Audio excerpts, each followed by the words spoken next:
నమస్కారం అండి. నా పేరు డాక్టర్ ఆర్ఎంపి శెట్టి. జ్యోతిష్ శాస్త్ర విభాగంలో గత కొన్ని సంవత్సరాలుగా అనేక విషయాలు మీకు తెలుపుతూ వస్తున్నాను. మీరు చూస్తున్నారు, అనుసరిస్తున్నారు, లాభపడ్డారు కూడా.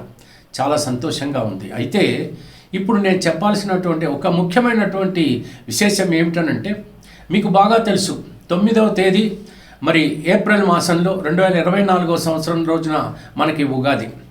ఈ యొక్క సంవత్సరానికి దీన్ని క్రోధినామ సంవత్సరము అంటారు. ఈ క్రోధినామ సంవత్సరానికి గాను రాజు ఎవరయ్యానంటే కుజుడు.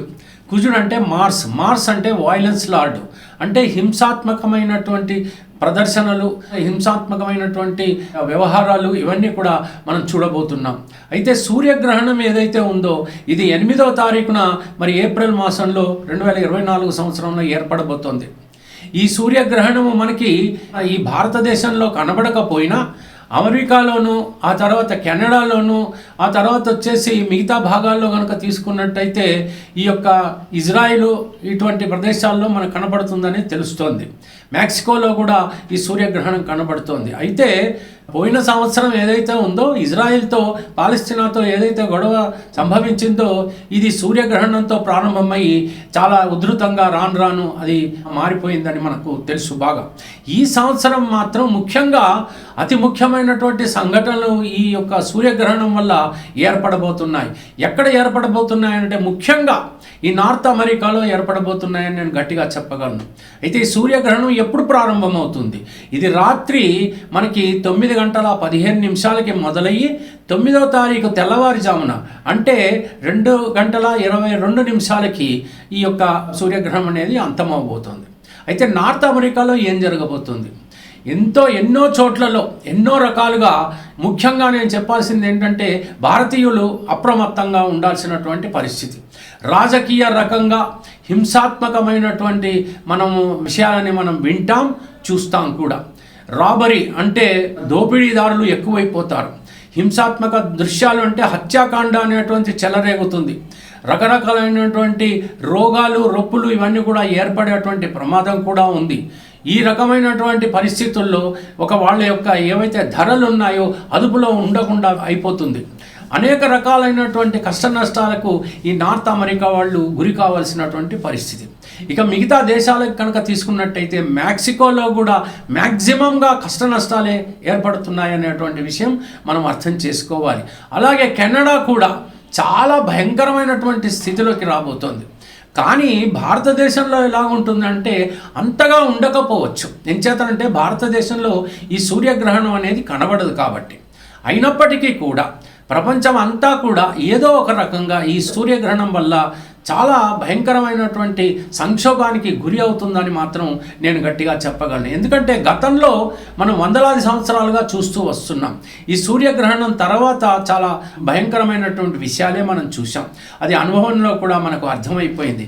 ముఖ్యంగా ఏం జరుగుతుంది ఈ సూర్యగ్రహణం రోజున 8వ తారీఖు రోజున ఈ యొక్క మేషన్లో కనుక తీసుకున్నట్టయితే బుధుడు 0 డిగ్రీస్లో ఉన్నాడు. అంటే ఎటువంటి బలం లేనటువంటి పరిస్థితిలో ఉండి ఈ యొక్క కుంభరాశిలో ఉన్నటువంటి శనైశ్వరుడు బుధుడిని చూడటం, గురువు మేషరాశిలో ఉండడం చేత ఈ యొక్క శనైశ్వరుడు గురువుని కూడా చూడడం వల్ల గురువు కంట్రోల్లోకి ఈ బుధుడు వెళ్ళిపోయాడు చాలా బలహీనమైన పరిస్థితుల్లో. తర్వాత గురువు కూడా ఈ శని వల్ల బంధితుడైపోయాడు. ఇక్కడ కనుక తీసుకున్నట్టయితే కుంభరాశిలో కుజుడు కూడా ఉన్నాడు. ఈ కుజుడు కానీ ఈ శని కానీ ఎప్పుడైతే ఈ కుంభరాశిలో చేరారో, ఇక ఉత్తరాభాద్ర నక్షత్రంలో ఎప్పుడైతే ఈ శనైశ్వరుడు ప్రవేశించాడో ఇక మామూలుగా ఉండదు పరిస్థితి. ఎంతగానో హింసాత్మకమైనటువంటి సంఘటనలు ఖచ్చితంగా జరుగుతాయి, ప్రపంచమంతా జరుగుతాయి.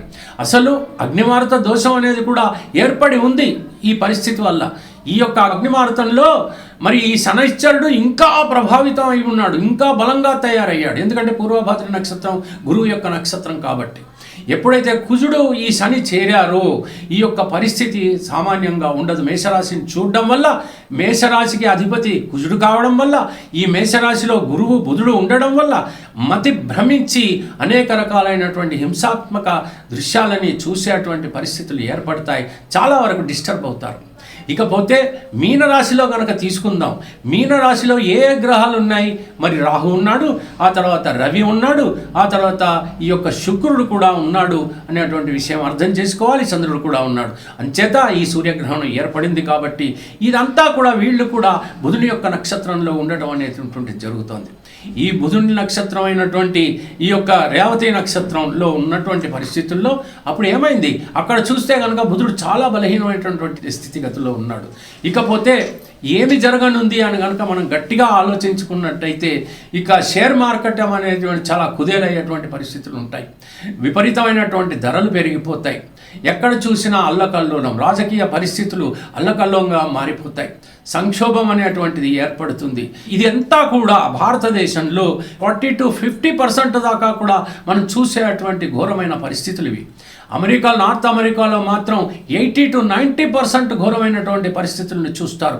కెనడాలో కూడా చూస్తారు, మెక్సికోలో కూడా చూస్తారు. ఇటువంటి పరిస్థితుల్లో ఈ సూర్యగ్రహణం ఏర్పడుతోంది. పైగా ఉగాది రోజున మనకి రాజు ఎవరవుతున్నారు అనేటువంటి విషయం మనకు బాగా తెలిసిపోయింది. కుజుడు రాజు అవుతున్నాడు. ఈ కుజుడు దేనికి కారకుడు అంటే మరి హింస, అంటే వార్, అంటే యుద్ధము అనేటువంటి విషయము చాలా ప్రత్యేకంగా మనం చూడబోతున్నాం. ఎన్ని యుద్ధాలు సంభవిస్తాయో, ఎంత రక్తపాతం జరిగిపోతుందో నేను ఊహించలేను, మీరు కూడా ఊహించలేరు, కళ్ళతో చూడాల్సిందే. ఇకపోతే అశాంతి అనేది ఎప్పుడు నెలకొని ఉంటుంది చెప్పండి? ఈ యొక్క పరిస్థితులన్నీ ఇలా ఉన్నటువంటి స్థితిగతులు ఏర్పడినప్పుడు, ఎటువంటి ఘోరమైనటువంటి పరిస్థితులు ఏర్పడినప్పుడు మానవుడు అశాంతిమయం కాకుండా శాంతిమయంగా బ్రతకగలుగుతాడా? ఒక్కసారి ఆలోచించండి. ఇన్ని నేరాల రాజకీయ అవినీతిన పాల్పడ్డటువంటి రాజకీయ నాయకులు జైలు పాలుగాక ఎక్కడుంటారు చెప్పండి? శ్రీకృష్ణ జన్మస్థానంలోకి వెళ్ళేటువంటి రాజకీయ నాయకులు ఎందరో ఉన్నారు. ఎందరో మృత్యువాత కూడా పడనున్నారు అని మాత్రం మనం అర్థం చేసుకోవచ్చు.